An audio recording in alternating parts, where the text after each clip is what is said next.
All right, guys, let's tear the NFL playoff championship round apart. We've got two good games on tap on Sunday, and we're going to start it out with you, Victor. Big football game on Sunday here. The upstart Washington Commanders taking on Philadelphia in a rare divisional contest in the championship game. What do you see happens in the over, under, up, and down in this game? Mark, before I get into it here, this previous weekend was a totally upside down weekend in terms of results, in terms of statistical advantages. None of the four NFL winners last weekend won yardage in their game, yards per play in their game, even first downs in their games.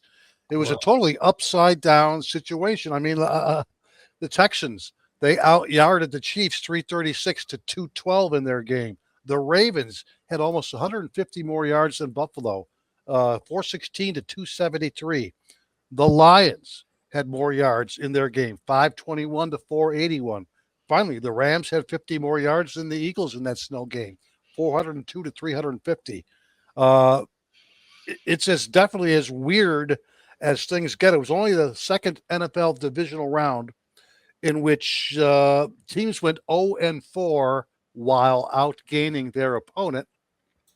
And also, not to mention the four teams left, the teams we'll talk about today, Kansas City, Buffalo, Philadelphia, and Washington, have 0 turnovers thus far in the preseason combined, all four teams, on 435 total offensive snaps, and that is a first.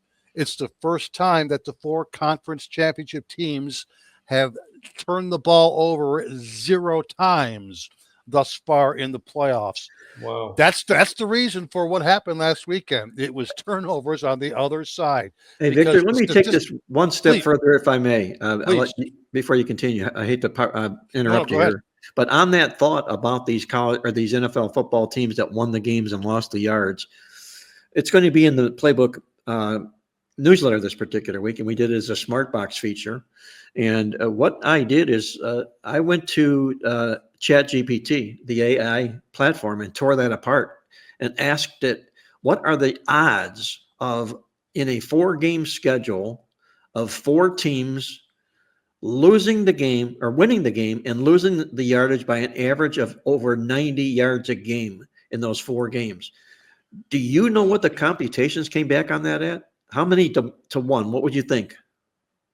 Oh, geez. I don't know, 2,001? Try 140 million to 1, okay? Oh, It just doesn't happen like that. Look, No. in one game, 2 games, but all 4 games? Unbelievable. Unreal. Incredible. I'll tell you what, if you could have made that bet, it literally would have been true that if you cashed that ticket, you would own the sports book. You might own the whole country. Yeah. Well, let's get into it, Mark. Washington and Philadelphia, 40. Here's an interesting thing. The over-under line is currently exactly the same in both games this week, 47.5. And the lines haven't moved much at all. Both games, 47.5. Of course, the first game is the division game with the NFC East team squaring off. Philadelphia -6, 47.5. Basically, implied score based on the spread and the over-under line is Philadelphia right around 27.0, Washington right around 21.0, give or take a half point here or there. That is what the implied score in the game was. On the season, Washington, absolutely a very good over team, 12-7 over-under, 6-4 over-under in their road games, 60% over. Philadelphia, pretty much a reverse kind of team, 8-11 over-under on the season for the Eagles. Only 3-7 over/under in their home games. In terms of series history, it's been a pretty high scoring series history between these two teams. 4-1 to the over last 5 meetings, with an average of 60.0 points per game. This year's 2 meetings, it was the game in Washington that was very high scoring, 69 total points, while the game in Philadelphia between these two was on the low side at 44.0. What I'll note, Mark, is that in the last 12 years, the NFC Championship game, 8 overs, 3 unders, 1 tie, 51.5 points per game. So of the 2 It's the NFC Championship game that's been slightly higher scoring. And finally, I'm kind of liking the points a little bit in the game. My first few impressions in regards to what we've accumulated from the database is teams on a playoff road dog win. You always want to take a look at playing on them if they're a dog in their next game. 11-1 ATS last 12 times. Playoff dogs of 2 or more off a road playoff win. That says to play on Washington. One more. Actually, 1-11. Victor, what's the straight up record in that situation as far as I don't have the straight up. I just have the ATS results. Yeah. Division playoffs. When a division team is favored in the playoffs by 7 or less points, 1-11 ATS. We're going all the way back to 99. Division playoff home favorites of 7 or less. When the over-under line is 45 or more, that says to play against the Eagles. So right now I'm kind of leaning dog, and we're also kind of leaning over with the NFC Championship game going over the total about 70% of the time, Mark, in the last 12 years. Leaning dog, looking the total a little bit over there that way as well. Victor King on the NFC side of things. Jim Feist, what side of the field are you going to be sitting on this weekend? Commanders or Eagles? After listening to Victor, I just have to shut up. I favor the over. I don't believe that the two teams, quality offensive line, quality running game. If Hurts is okay, let's say he's 80%, 70% or higher, this is a much better football team. And I think that Washington has done a fantastic job, and Daniels has done a fantastic job. And the change of ownership and head coach and other coaches on the Washington team should be admired for what they've accomplished. It's awesome. It really is. But Philadelphia's a better football team. And their offensive line, their running game, Barkley, I think Hurts is a marginal quarterback. I don't think he might be a B or a B plus. He's definitely not any higher than that in my mind. But they're gonna damage this defense for Washington a lot, and they're going to control the game. They're going to control the line of scrimmage. They're going to run up points, and I like the game over. And when you look at what Detroit was able to do against this defense without all the turnovers and the defensive injuries that Detroit had, that would not have turned out that way. And they don't have that situation this week. You're not going to see a lot of what you're seeing in the NFL is a lot of careful football. Nobody wants to turn the ball over, and that's why you're seeing what you're seeing. They don't want to be that coach that made that stupid call and that stupid play, and the quarterback that does that. And when you watch the Buffalo game, they were up 20. I think Andy said it was 21-10 at halftime. They scored 6 points in the second half. Come on, you got Josh Allen, a quarterback, and you score 6 points. I got to look back at the coach and say, what kind of game plan did you play in the second? You actually waited for the other team to catch you. Okay. And that's the kind of mentality that's going on out there right now. And I'm not a big Sirianni fan, but he's been to the Super Bowl a couple of years ago, and now he's back there almost again in the same situation. He can't be all that bad. He's got this team in position. Washington's had a miracle year. I don't see the game being close, and I don't think it's going to be low scoring. I'm going to say with that, it's not close. It has to be the Philadelphia Eagles side of the game for Jim Feist. Andy Isco, what are you thinking here? Philadelphia, your college hometown, or you're going to look at the upstart Commanders here? Well, I'm conflicted to the extent that Jim pointed out a lot of really good things about that Washington's defense. Detroit, 204 yards rushing last week. That's a big number. 23 attempts. That's basically 9 yards per rush. One of the guys, Williams, I think, had the big run of 60-something yards, but the other guys, 7 yards was the longest run, and his only run for Goff. 33 yards for Gibbs, who actually had the most carries, 14 carries. So they did a lot of runs in between that 10 and 20-yard gain that they had as far as that goes. A lot of it was indeed Gibbs. So I'm concerned about the Washington defense. At the same time, that offense with Daniels is playing so well. They just beat the number 1 seed, flawed as the number 1 seed was. They were on the road. It was a second straight road game. They had a much more difficult time in winning at Tampa Bay. It's really hard to go against Washington, given that they may just be one of those teams that rises up from having been a non-playoff team for the last 3-4 years. Although I think they were a division a few years ago, and I think it may have been either 9-8 or 8-9. But the point is, they may be one of those teams that has the right combination. They are not feared of anybody, not fearful. They're excellent on fourth down conversions when I won't say when needed, when they choose to do so, because sometimes they're not always needed. They're sometimes always a questionable decision. That being said, I look at how these teams did against the better teams that they played in the regular season.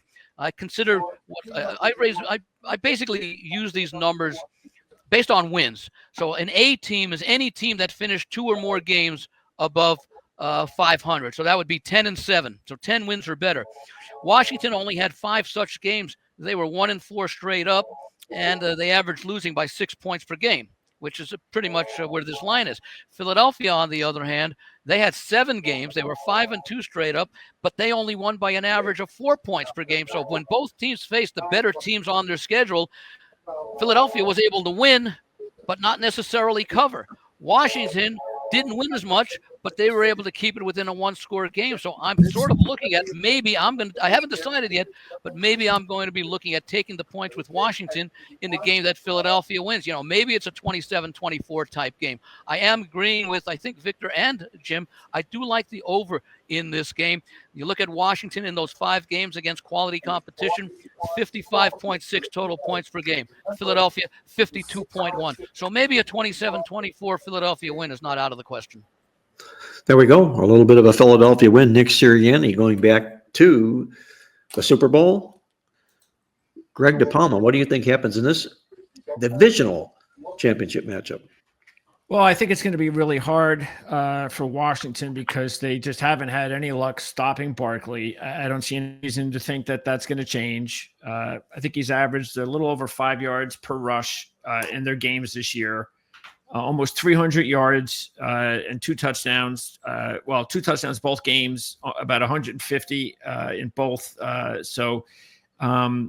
Each. And you can't stop the run. And we know nowadays that's everything, especially if your defense really can't do a whole lot more of anything else other than hopefully create turnovers like they did against Detroit. They didn't get turnovers. Obviously, anything can happen. But look, we know how special Jaden Daniels is. And if any quarterback is ever going to make the Super Bowl as a rookie, Jaden Daniels should be the guy. Why not?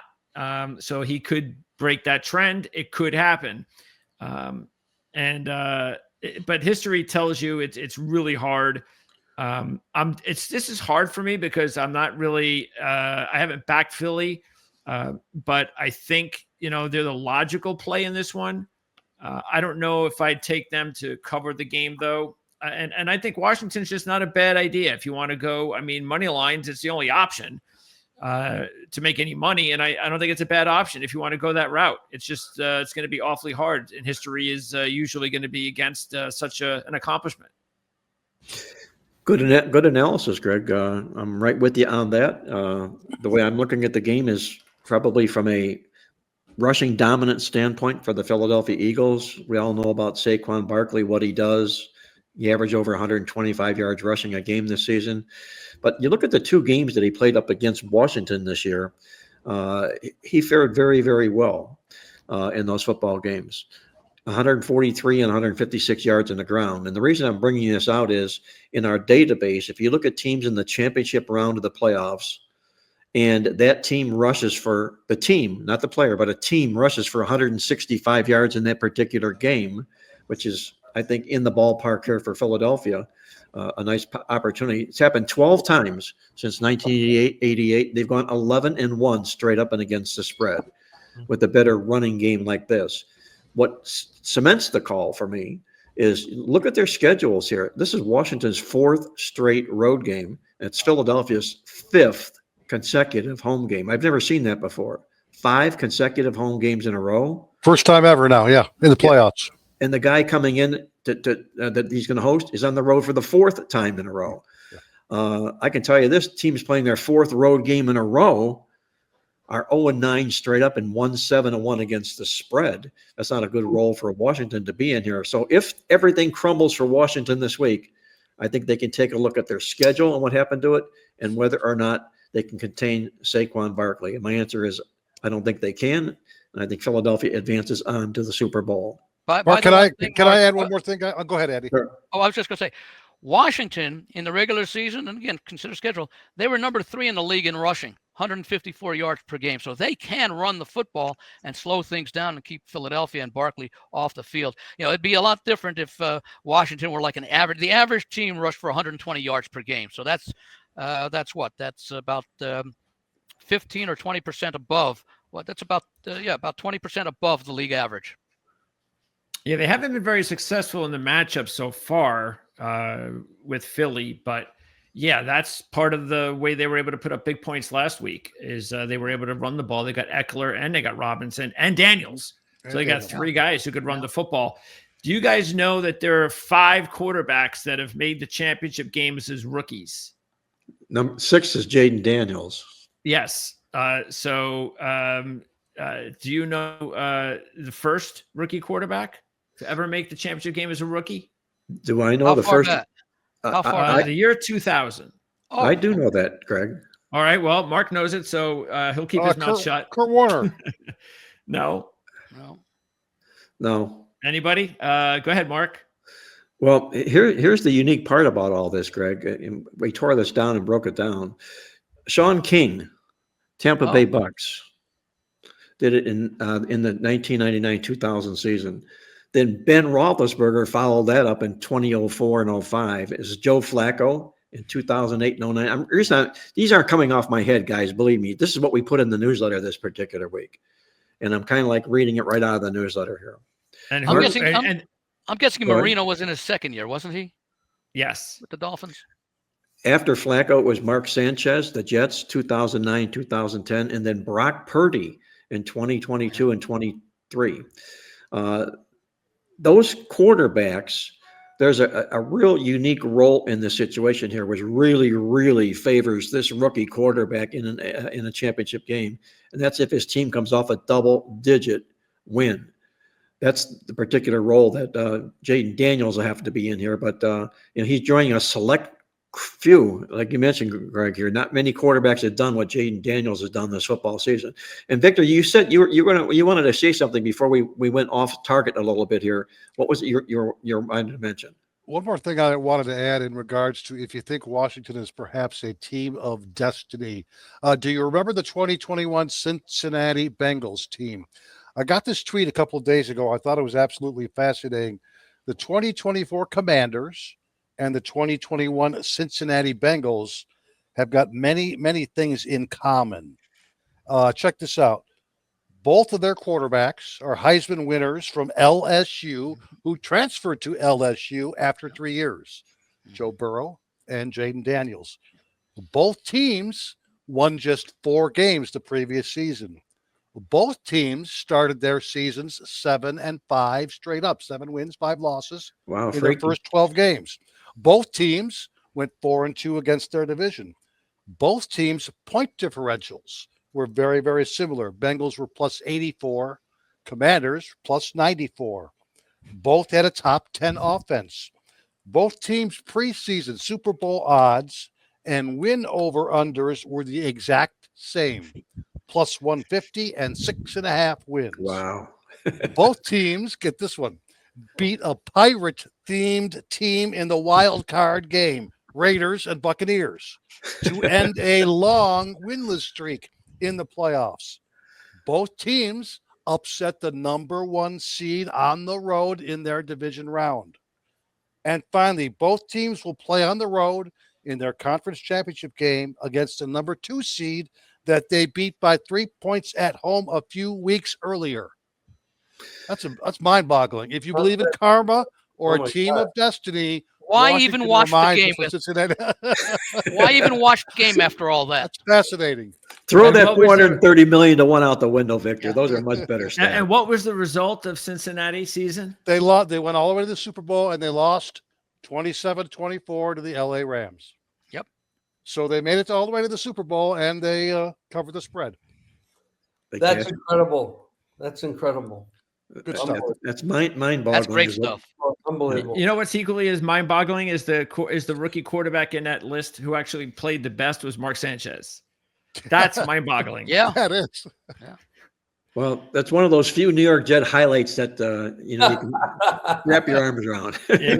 You knew Greg would find something. Yes, I did. It was just one more year after that is the last year that any Jet fans remember of any sort of success. Well, So the good it's been news for long. that is that the first quarter of the century is over for the Jets this year. We can see what their highlight will be for the next 25 years. Don't know how long we'll have to wait for it.